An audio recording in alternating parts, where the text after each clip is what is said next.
Welcome to another episode of Lehigh Insider with me, your host, Bonor Ayambem.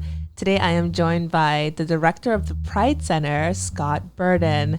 And this is honestly one of my favorite episodes so far. Scott is amazing, and he really took us through a journey of his experience with his queerness, and we talk about queerness in general, and I think there's so much value to our conversation, and there's a lot to learn. Really enjoyed this one, and I know you will too. Scott has lived a full life, and I think there's a lot we can learn from him. So, as usual, I will see you at the end of this episode. And here's Scott Burden. Welcome to the show, Scott. It's a pleasure to have you. Yay. Thanks so much for having me. I'm excited. I feel really honored that you asked me to do this. Of course. I'm very excited to learn more about you and your life. And to start, you seem like a pretty academic person, and I'm especially interested because you told me about how you started a PhD. Yes. And you got your master's in 2016. I did, yes. So I'm very interested in this PhD, why you decided, like, after all this time to go back to school, how easy it was to make that decision, what was the motivation. So I think we should start from there. Yeah. Oh my gosh, I love that. I actually haven't had the opportunity to talk much about my academic journey, really, especially since I started this PhD program. So I am a doctoral student in the Teaching, Learning, and Technology program here at Lehigh, which is in the College of Education. It is a super accessible program for working professionals, so I'm able to do it while working full time. And in particular, I've kind of been on a journey in terms of like what I think my career goals are, quote unquote. And I'm still like not 100% sure, to be honest. And I think that's actually really powerful of a space to be in. But what I do know is that I deeply value education, and I also really value the classroom as a space of liberation, as a space of power, I guess you could say. I think there's a lot of possibility in education, in what I hope to see out of education. So that's really what compelled me to say, like, let's go for it. So I explored a couple programs both at Lehigh and outside of Lehigh, and ultimately being a staff member here means that I get a tuition waiver, which is nice. I'm not going to lie. But I also was really excited to work with the faculty in the College of Ed, and just the depth of knowledge that my advisor, Dr. Brooke Sawyer, has is something that's super exciting to me to be able to learn alongside. And so, I just decided to kind of go for it. So you mentioned that you got your bachelor's in special education. What were you imagining that you would do with that degree? Yeah, well, I definitely thought I wanted to be a classroom teacher. So I always just knew that I wanted to be a teacher. And so when I went to college, it was like I knew right away. So I was a special ed major in my undergrad. And then, when I went through my student teaching experience, I had to do a whole year. So I student taught in a general ed 4th grade classroom one semester, and then my second semester was a middle school self-contained cognitive impairment classroom with students who had moderate to severe cognitive impairments. And so in the context of that, I loved every single thing about it, except for two things. Okay, great. One was the paperwork. That was tough. And I had to think about like what my own desires were in that, and where my strengths were as well. So there was that component of it. And then may have just been sort of informed by my particular student teaching experience. I don't think this is certainly every classroom, but gosh, the way like teachers would talk about kids in the break room and in the teacher's lounge was really just like tough. And that sort of clouded I think what my perceptions of the classroom space was. Yeah. And then it was also the reason why I didn't end up going into teaching. It's because I was doing some volunteer work with a faith-based nonprofit, and was also offered a position like at the end of my undergraduate time. And so that was like all informing, sort of the conversation for me. Faith-based? Yes. Like, can you talk a little bit more about that? Yes, I call it straight Scott times. Okay. Back in the day. Back in the day. And I can certainly talk about sort of where I'm at with my faith now as well. But back then I was working or volunteering for a nonprofit youth organization called Young Life. I'm not sure if you're familiar with it. it's a national and international based like sort of youth group ministry that's like not associated with the church. And when I graduated, my area director, who was like my mentor at the time, was like, you should really consider going on staff. And, you know, through conversations and, you know, just sort of thinking about where my passions were and what I wanted to do and how I could also use my education degree, I decided to go for it. Were you Christian? Are you Christian? Are you so religious? At that time, I did identify as a Christian. Okay. I would not identify as a Christian at this time. I would say that I'm on a spiritual journey. On a spiritual journey. Yeah. What led to that transition from being Christian to now being on a journey with that? Yeah, trauma. Okay. And I promise, like, I'm okay. I am very comfortable talking about this at this point in my life. Therapy is great. Would Shout recommend out therapy. it. Go bi-weekly. So for me, it was, so I worked for this organization for about 2 years. And like throughout the whole time, I was like, I am super gay. Like, I am not, like, I knew that. And yet I was very much in a space, the undergraduate, I went to Calvin College. And so it was a fairly conservative Christian school. And I was also heavily involved in sports. I played college baseball. And so like the combination of like toxic masculinity coupled with like some really toxic forms of Christianity really informed how I felt about myself. And so about 2 years into Young Life, I was offered a third year on staff. And I was like, I am not authentic to who I am. That dissonance kind of started to set in a more like intense way, including impacting my mental health and just like how I showed up for friends and for family and for myself. And I finally got to a point where I hit like kind of a crisis, and I was like, I need to be more honest with myself. I can't, you know, I can't pray it away. I promise you out there listening, I can't, you know, meet the right girl. I was dating women at the time and was in a relationship at the time when I was offered that third year. And it just like all like culminated in just a couple of mental health breakdowns and just a couple different things where I was like, I have to really do some work to unlearn some things and to really think about who I am and what I want for my life. And so at that point though, I did decide, I was like, well, like maybe Young Life could be a space for me. Yeah. And so, which was very naive of me. And looking back on that, I'm like, why did I think that? But I think it's because we have this desire to be accepted, right? Where we find ourselves and at the stage of life we find ourselves within. And I also had a lot of people, I don't know if I would say gaslighting me, but like I had a lot of people saying like, well, maybe it's possible, like some close friends that I had come out to at that time. And so I told Young Life and I was like, hey, the only way that I would be on Young Life staff is if I am me and I am gay. Like that's who I am.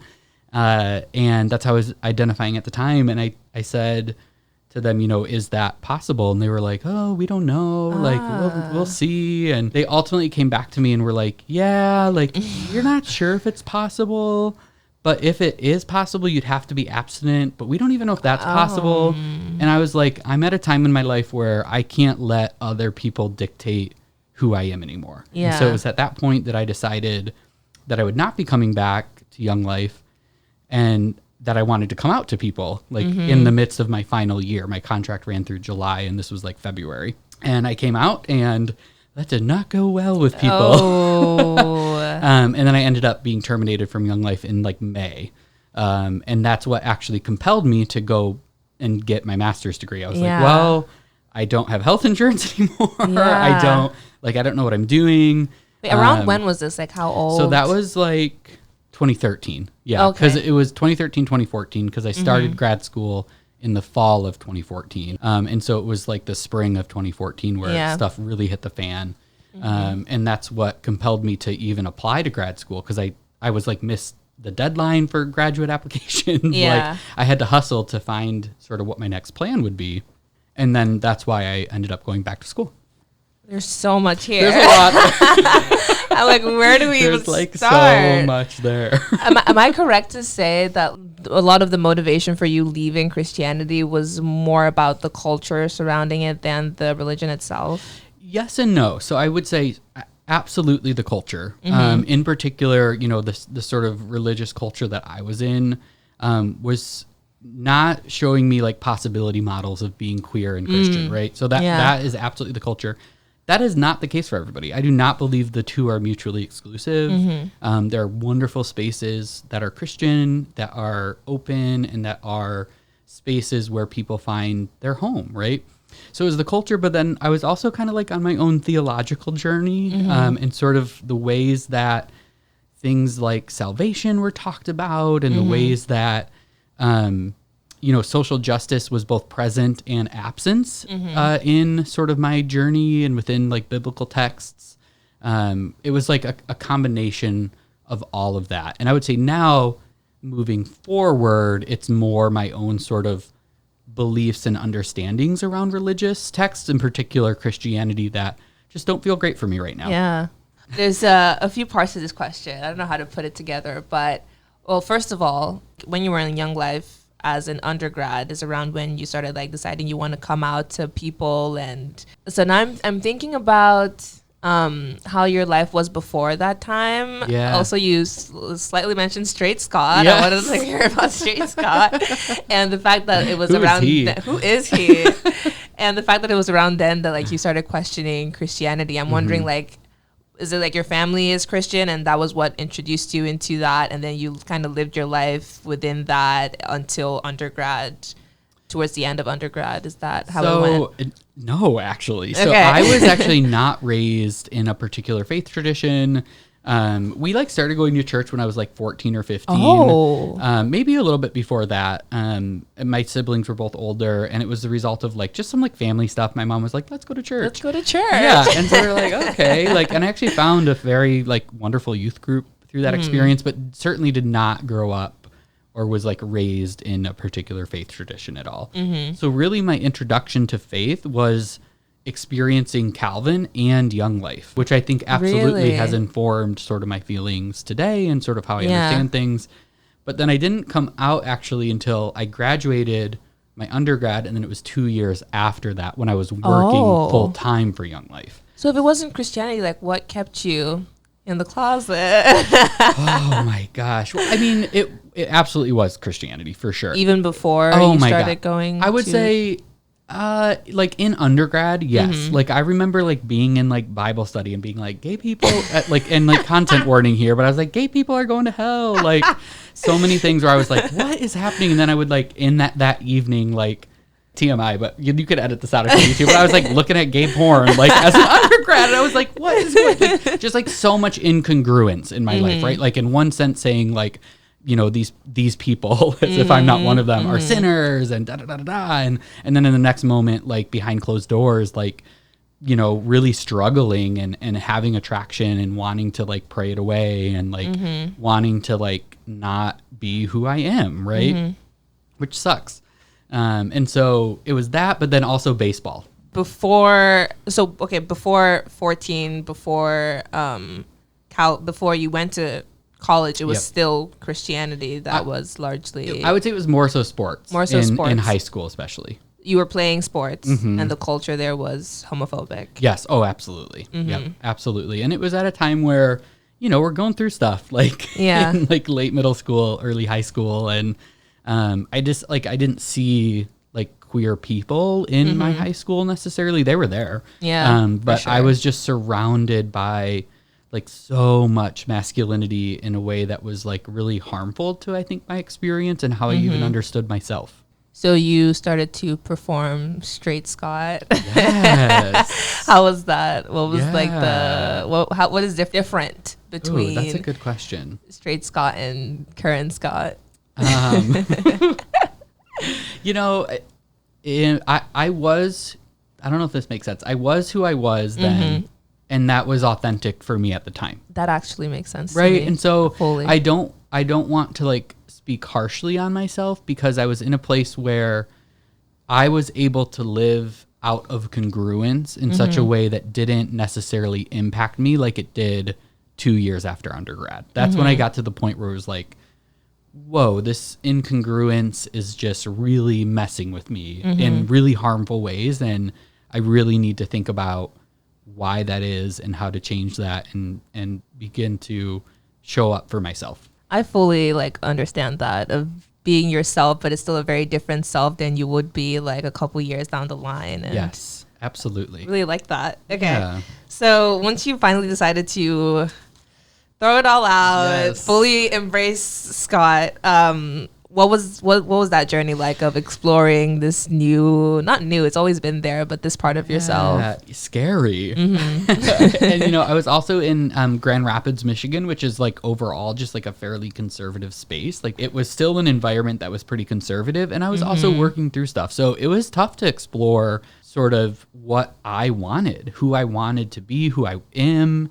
And so even though I had kind of made that jump to come out, I was still in a space where I was like policing myself a lot, even though I had come out. And I think that's also something that I still do today, potentially, as we exist in this world that really does try to say there's only this way or that way to be, right? We live in these binary systems that say you have to be this way or that way, right? And so I think I'm still learning to push against some of that stuff. And so for me, it was liberating because I was finally like, right? Yeah. Like, like that felt so good. And I was I was getting emails from like Young Life parents that were like, are you sure you want to choose this lifestyle for yourself? So like I was still like really like dealing with some of that pretty like harmful stuff. And I was also, with my graduate school experience, I decided to apply for the graduate assistant position in the LGBT Resource Center at Grand Valley. And, I remember going into my interview and they were like, I'm so-and-so, these are my pronouns, oh, I'm so-and-so, these are my pronouns. And they're like, can you introduce yourself and share your pronouns? So I was like, what are pronouns? What is this? What are pronouns, right? And so to like be here now in this space to be able to have those conversations with students and to also extend grace to people, because we can hold people accountable, certainly, but like to extend grace is something that I was extended, and I don't think I would be here like in a number of ways if not for that grace, right? And so that is something that I carry with me from those sort of first 2 years from being out. And where are you now with your queerness? Oh my God, that's a huge question. I know. That's such a good question. I love like the permission that's given with that question, though. Like, where are you at with your queerness? I am in a space where I believe that there is so much power in queerness, both from an identity standpoint and from sort of a philosophical, political lens, because ultimately how I feel about queerness is that it compels us to push against binaries, right? It compels us to question why things are the way they are. It compels us to wonder, right? And that is like life-giving, right? To be able to exist in such a way that whether you identify from like an identity standpoint as queer or are just interested in learning more about queer politics, queer theory, queer thought, is really impactful. And so I would say I'm in a space where I'm still learning about myself. Unequivocally, I want to be there at all times. I want to understand how I'm in relationship with myself and with others. I want to understand how my queerness informs the way I move about my day, both from a standpoint of privilege and more minoritized experiences, right? And so queerness has like invited me in, and it's helped me to extend grace and invite others in. Oh, did you rehearse that? That's really good. That was good. Really Make sure that gets in there. Gonna move us a little bit back. And based on your experience, observation, how does Lehigh treat its LGBT population? Oh, this is a good question. It's complicated. I'll be honest, right? Yeah. As the director of the Pride Center, right? Like my hope is to say that every single queer student here has the best experience. Every single person, regardless of their gender or sexuality, is able to thrive, right? Like that's our mission statement. But if we have arrived there, I don't know if we would have a need for our spaces like the Office of Multicultural. I think we still do, right? Yeah. Like what does it mean to arrive is a question, but So I think it's complicated, and I think the queer experience at Lehigh is also informed by other intersecting identities, right? So it's informed by your race, your socioeconomic status. It's informed by your gender. It's informed by your gender expression, right? Lehigh can be a tough place to just like be different, right? Like there's a lot of like really normative spaces that I would say perpetuate a lot of heteronormativity, and so if you exist outside of those sort of boundaries, even if you don't think, if you just exist outside those boundaries in some capacity, like it can be tough here, right? And so I think we are lucky to have, 3 full-time professionals and a graduate assistant doing queer specific work at Lehigh. We're rare to have a school like that. We're really lucky to do this work in the context of a division with a commitment to this work, a commitment to anti-racism.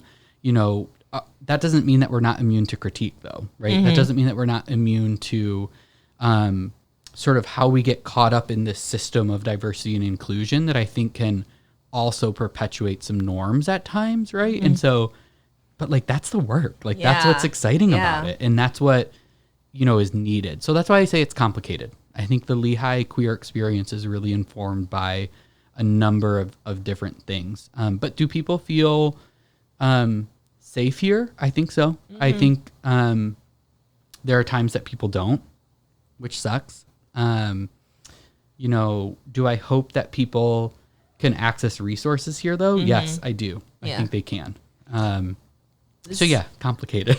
No, that's good. That's a good answer. I think most things are that way, complicated. There's no like, we're great, we're bad.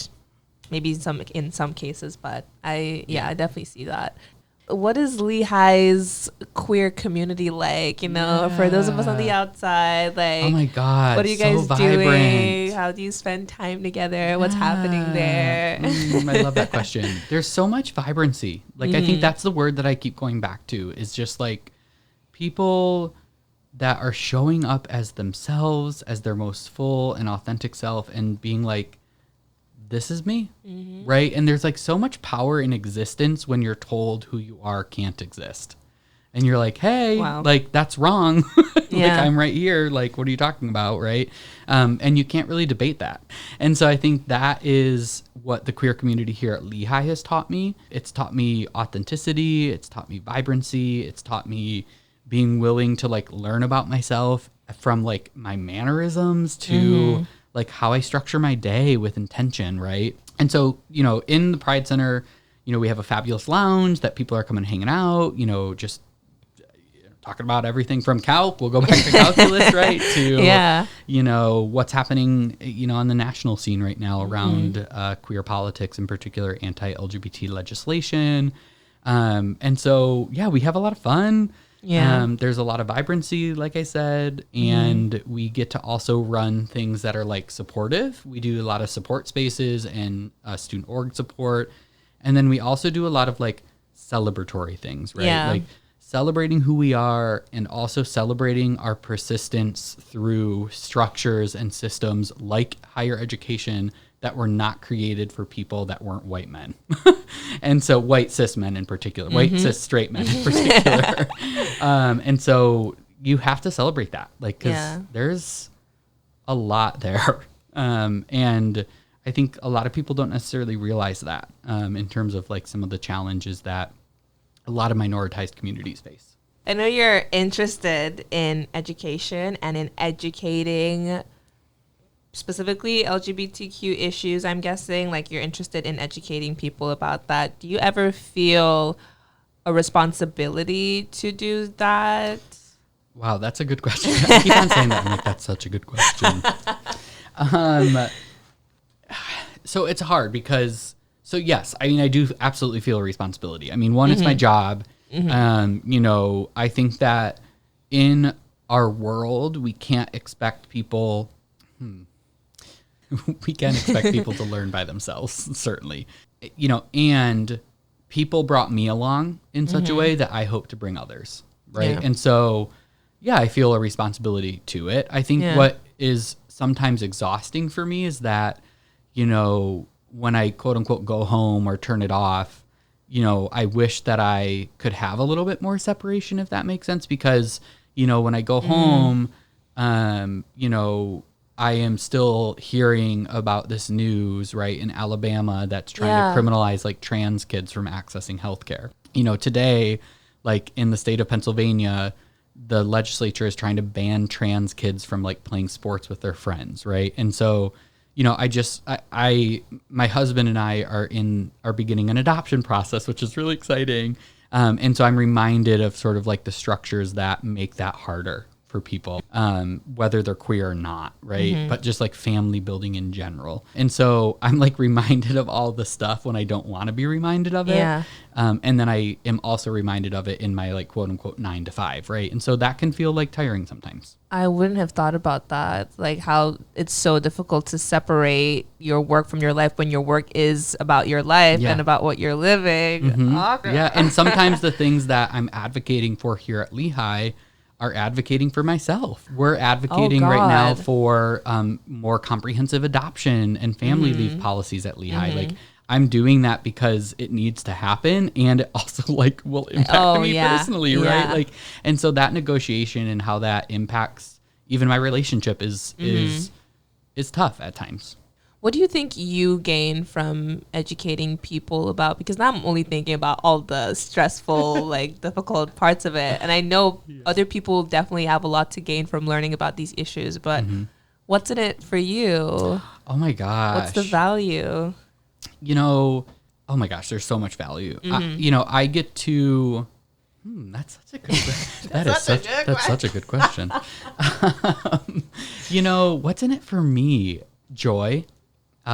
Seeing moments of triumph for myself and others, love, seeing different examples of what love can look like and what's possible from a framework of love, seeing examples of other people live their life in such an authentic way that I want to match that, from students of mine is what's in it for me. We host really incredible programs that I also get to benefit from. Like, we're hosting a couple archival projects at Lehigh right now that I get to see my history in, right? Like that's in it for me. Yeah.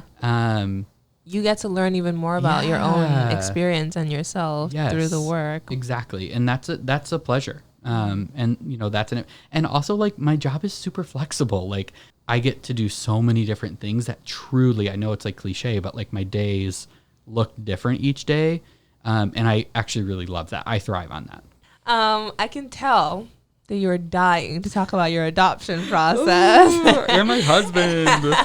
And I'm dying to talk about it too. So I want to talk more about your family. Yeah. Two dads, 2 dogs. 2 dogs, 2 dads. Did you find my Instagram? Did I tell you about that? You did tell me about your Instagram with your 2 dogs. You already have 2 children, and you're trying to get some more. Lincoln and Helen at 2 dogs, 2 dads on Instagram. Oh my gosh. Are you able to talk about the adoption process, first of all? Like, what have you learned from being involved with it so far? And I know you kind of hinted at challenges.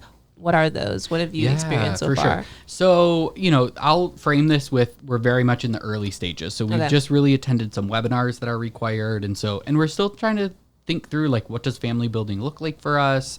There's a lot that is important to consider. And so for us, it's looked like just like getting the information, right? Like, what does it mean to build a family in a, like, I don't know, quote unquote, non-traditional way. Like, I hate that language, but like, I can't think of really anything else to describe that. Right. Like, my partner and I, neither of us are able to get pregnant. And so, what does it look like for us to raise and build a family? Right. And so the closed or private adoption process, I should say, has been really awesome to learn about, because there's just like so much beauty in the thought that a birth parent might like choose to adopt their child and see us as somebody that can parent our child, right? And also to see and to have open communication should the birth parent want that is also really beautiful, but like super scary and unknown. And like, what might that feel like for our child, right? And there's just like so much out there that we have yet to learn and think about that.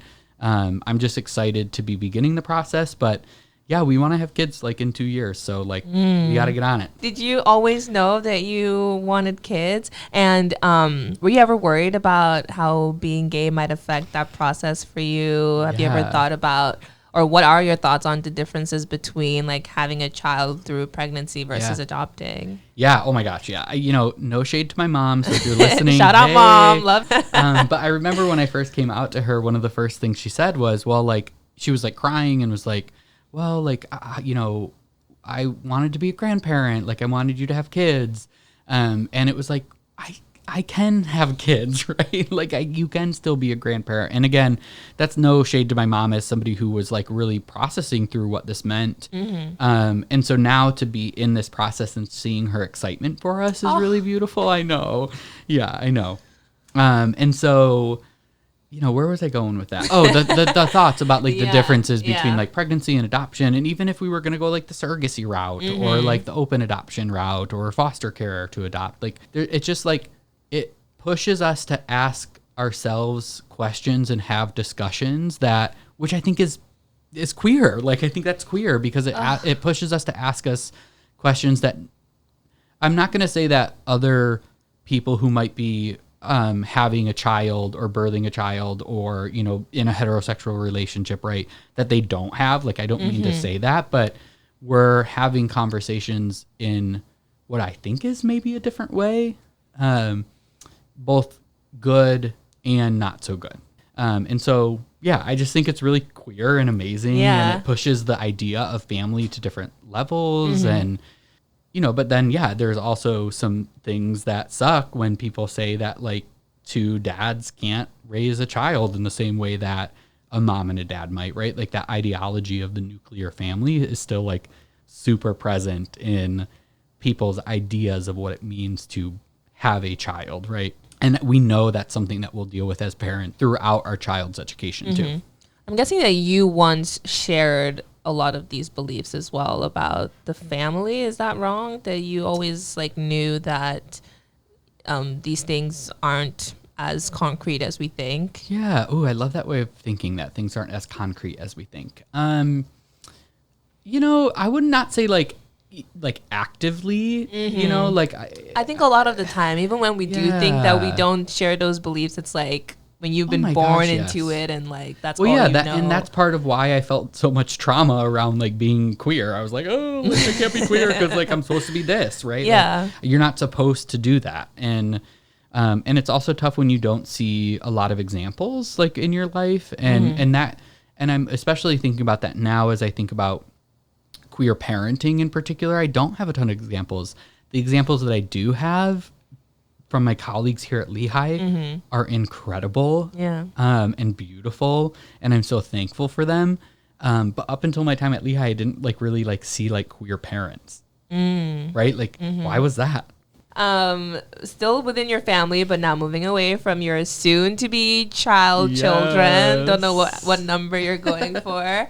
Your husband. Yes. Where were you in your life and in your queerness when you met your husband? Yeah, so I met him in 2017. So I had just moved. I had been in the Lehigh Valley for about a year.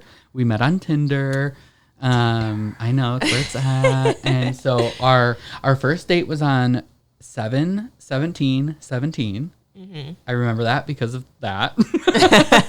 And so, I was in a space where I was ready. I was ready to find someone. I was ready to have that for my life. And I knew it's what I wanted, right? Like not everybody wants that. Again, like not everybody wants that for their life, but I knew for me, I really was seeking somebody to share life with in a more intimate way that is, again, just something that I wanted. Yeah. And so, that's where I was at. Had you been doing a lot of dating before him? Like a ton. I didn't go out on a ton of dates or have really any serious relationship with a man until I met my husband. And once you met him, you knew. Oh my gosh, yeah. I mean, what I've also come to learn just like about Billy, he works at Lehigh too, so he goes by Billy.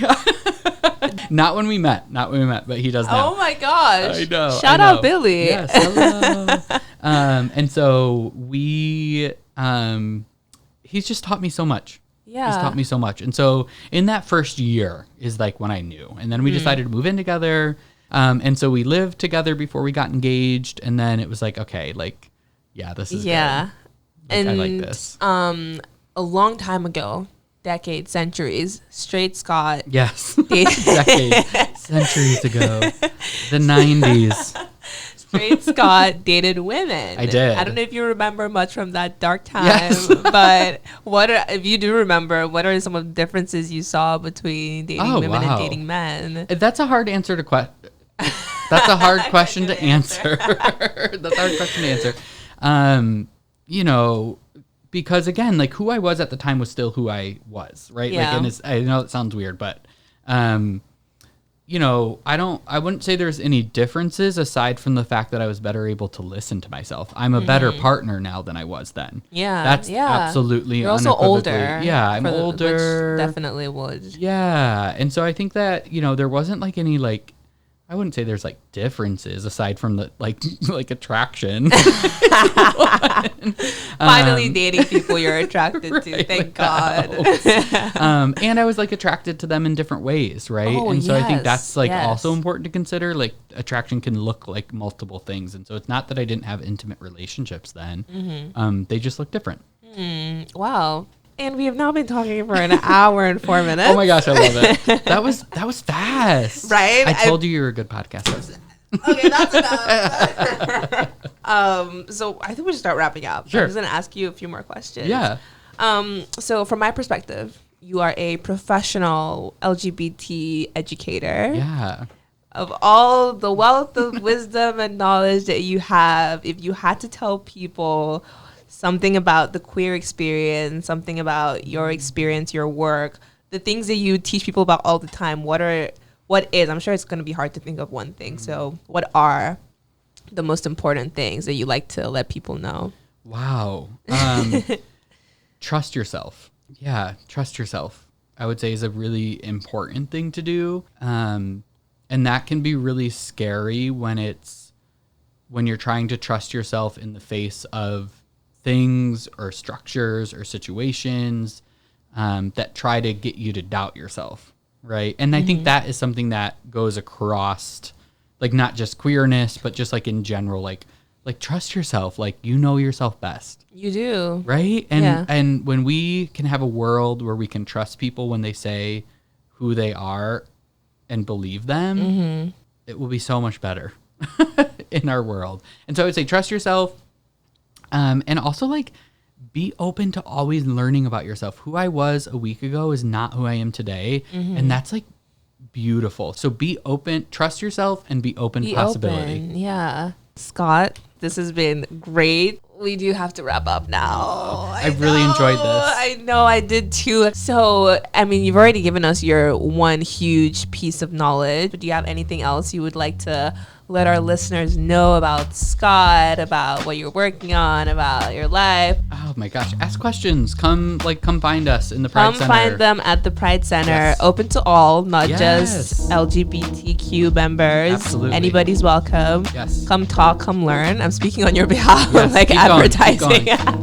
Advertising the Pride Center. I need to come visit you guys now. Yeah, come on. But it has been great. I feel like I can say that 100 times, but it has been really great, really fun talking to you.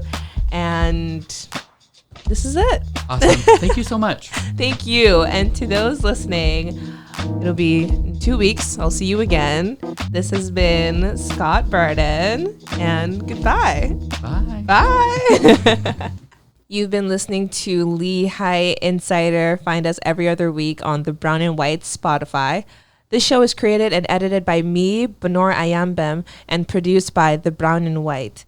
Music for this show is produced by DJ Zen. You can find her on Instagram at IamDJZen. And while you're there, follow at Lehigh Insider and at LU Brown White.